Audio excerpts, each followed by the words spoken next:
Assalamualaikum warahmatullahi wabarakatuh. Waalaikumsalam warahmatullahi wabarakatuh. Bismillahirrahmanirrahim. Ala niyatil qabul wa ziyadatil ilmi wa ikhlasan wal istiqomah. Al-Fatihah.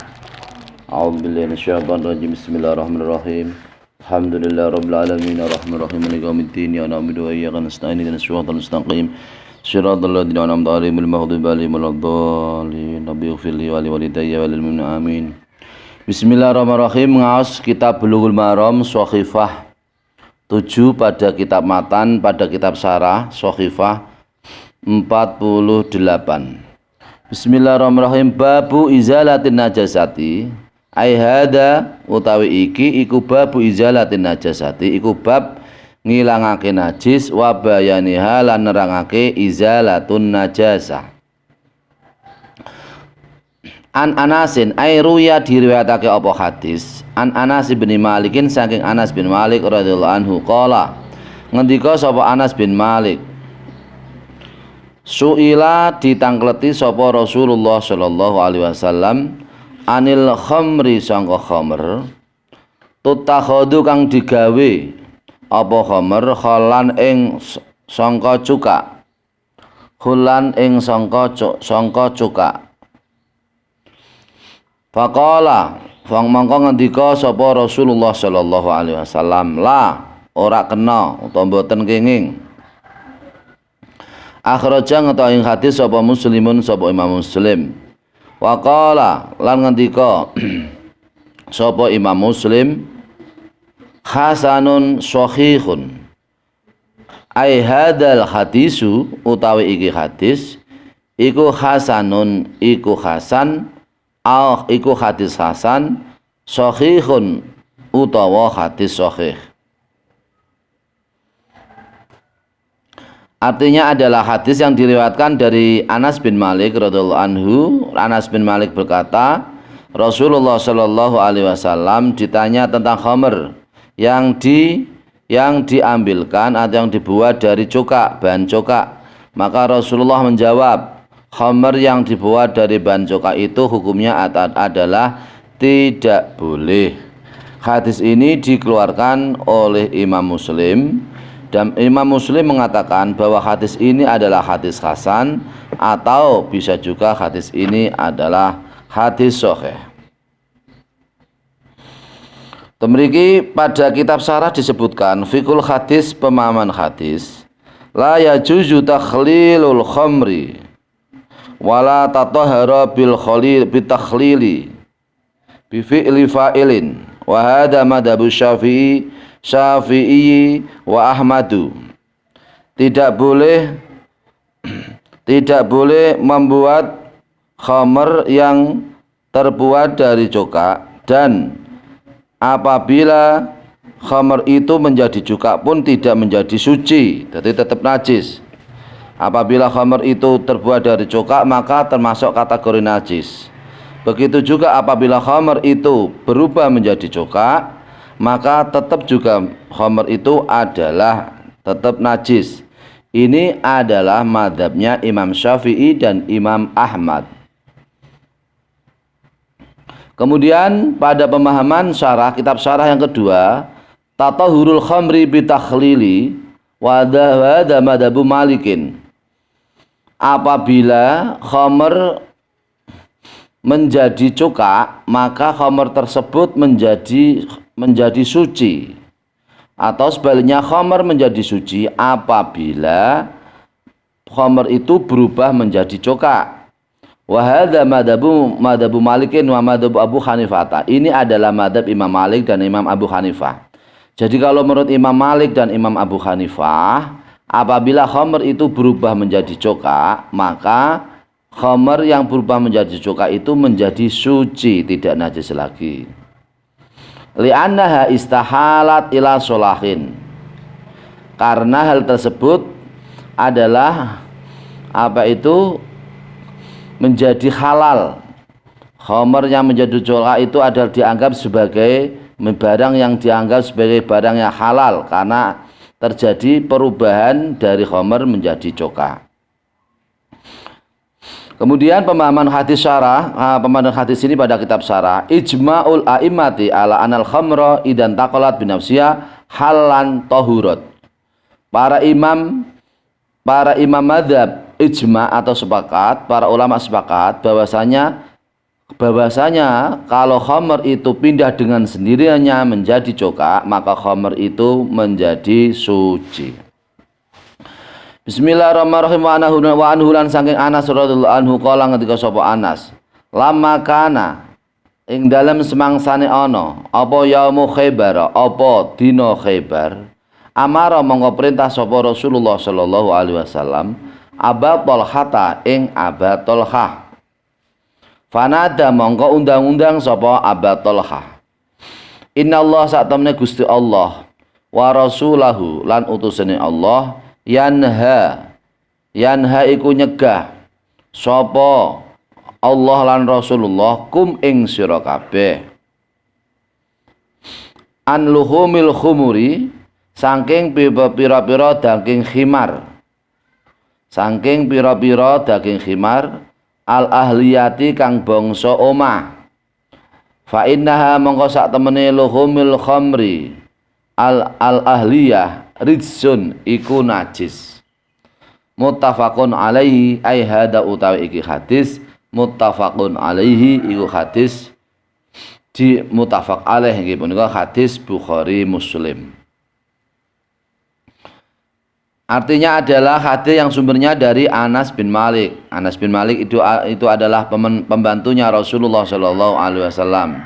Jenengan saya baca di kitab Sahih Muslim bahwasanya ibunya Anas bin Malik berkata kepada Rasulullah sallallahu alaihi wasallam, "Ya Rasulullah, doakan anak saya Anas bin Malik ya Rasulullah." Kemudian Rasulullah mendoakan, "Allahumma aksir malahu wa waladahu wa barik lahu fima razaqtahu." Allahumma ya Allah, aksir berikanlah banyak ya Allah malahu pada hartanya Anas bin Malik, wa waladahu dan anaknya Anas bin Malik, wa barik lahu fima razaqtahu dan berikanlah keberkahan kepada Anas bin Malik atas rezeki-rezekinya. Jadi di situ Rasulullah mendoakan kepada Anas bin Malik, salah satu pembantu khodam atau pembantu Rasulullah Shallallahu alaihi wasallam, didoakan yaitu hartanya banyak dan anaknya banyak serta rezekinya berkah. Akhirnya Anas bin Malik ini termasuk orang yang anaknya sangat banyak sekali. Kidungane dumateng tiang kita sedaya sing pengin anak akeh ya niku. Allah maksir malana wa waladana wa barik lana fima razaqtana. Ya Allah, berilah keberkahan kepada harta-harta kami dan berilah banyaklah, berikan banyak harta-harta kami dan anak-anak kami, dan berikanlah yaitu keberkahan dalam rezeki kami. Ku Anas bin Malik. Lah ini ini hadis yang sumbernya dari Anas bin Malik. Diriwayatkan dari Anas bin Malik. Anas bin Malik berkata, ketika terjadi perang Khaibar, Rasulullah Shallallahu alaihi wasallam memerintahkan kepada Abi Talhah. Kemudian Abi Talhah mengundang kepada teman-temannya, para sahabat. Sesungguhnya Allah Subhanahu wa taala dan Rasulnya, Allah dan Rasul itu melarang kepada kamu semua, yaitu beberapa daging khimar yang bangsa omah atau daging khimar yang rumah atau pribumi.